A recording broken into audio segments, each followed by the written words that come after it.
Will Howard enthusiast hit us. He said, hey, one of the biggest questions in college football this year is the performance of new quarterbacks at the perceived powers of college football who are expected to compete for titles. Your Ohio States, and Texas, and Georgia, Bama, Oregon. Yeah, obviously, this may be the biggest question in the sport this year from an on-field standpoint, is look at all those teams there. Those are basically a hoomsts of the favorites to win it all, and yet none of them have proven production at quarterback. So I guess the multi-million-dollar question is, are any of them going to be A-level players this year?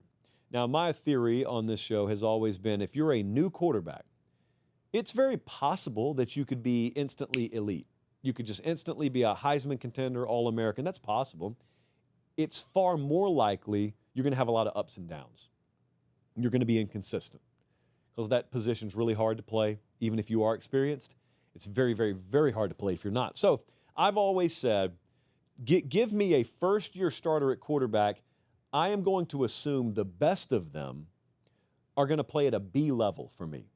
B-level performance, and I'll be happy as a bonus if I get anything above and beyond. Well, look at those players, or think about those players if you're listening on podcast that I just listed. What happens if we get B-level play from, say, Arch Manning? Well, the first thing I think about is how many tough road games Texas has. Texas doesn't have, it's not like a gauntlet the likes of which Florida or OU play, but their tough games are on the road. So if Arch is a B-level player, nothing more, nothing less, and there's not a ton of returning proven production around him, and I'm thinking about him going on the road at Florida. They play OU in Dallas, so that's at least away from home. They've got to go to Georgia. They've got to go to Ohio State to start the year. You could lose 2, 3, 4 of those games for all I know. And look, he could play at a solid level, but B-level QB play involves some inconsistency. It involves some turnover issues here and there. If that's the case, who knows? Now, on the flip side, you think about Texas as a team, and they could have the best pass rush in the country. So, like, there are a lot of game script scenarios in my mind where, you know, that pass rush puts Texas in a position where, or maybe Arch puts Texas in a position where they're scoring early. Texas' first quarters are so important this year because if they can grab early leads, force the other dude to have to throw a lot, and that pass rush gets to tee off like it can, way different season.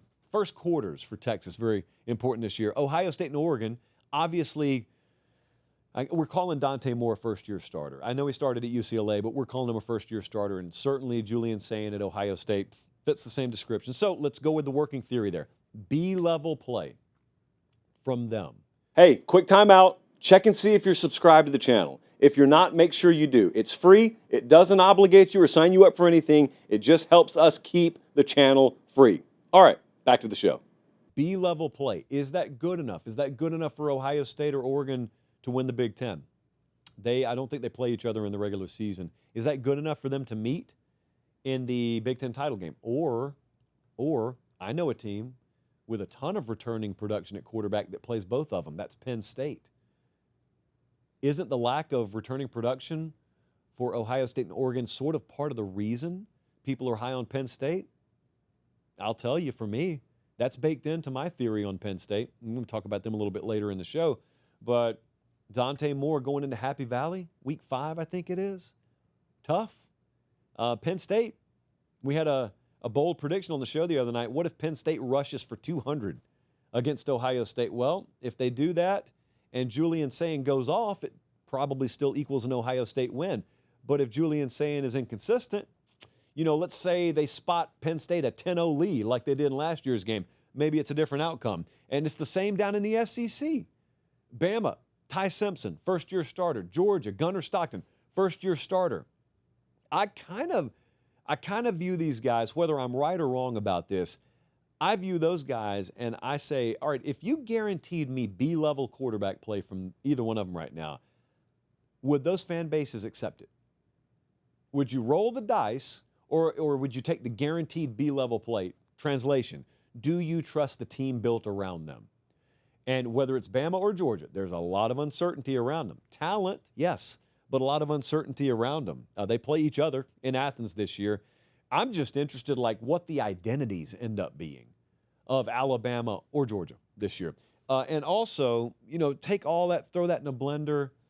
This is unlikely, but what if we just go full on craziness and none of those teams end up having elite quarterback play?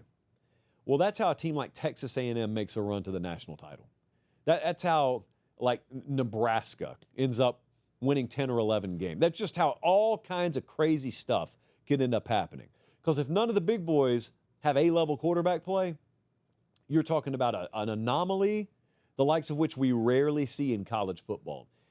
The big boys have inexperienced rosters and they don't have high-level quarterback play. The door is just wide open for all kinds of craziness to happen. So yeah, I think it's the biggest question collectively. I think it's the biggest question about the sport this year.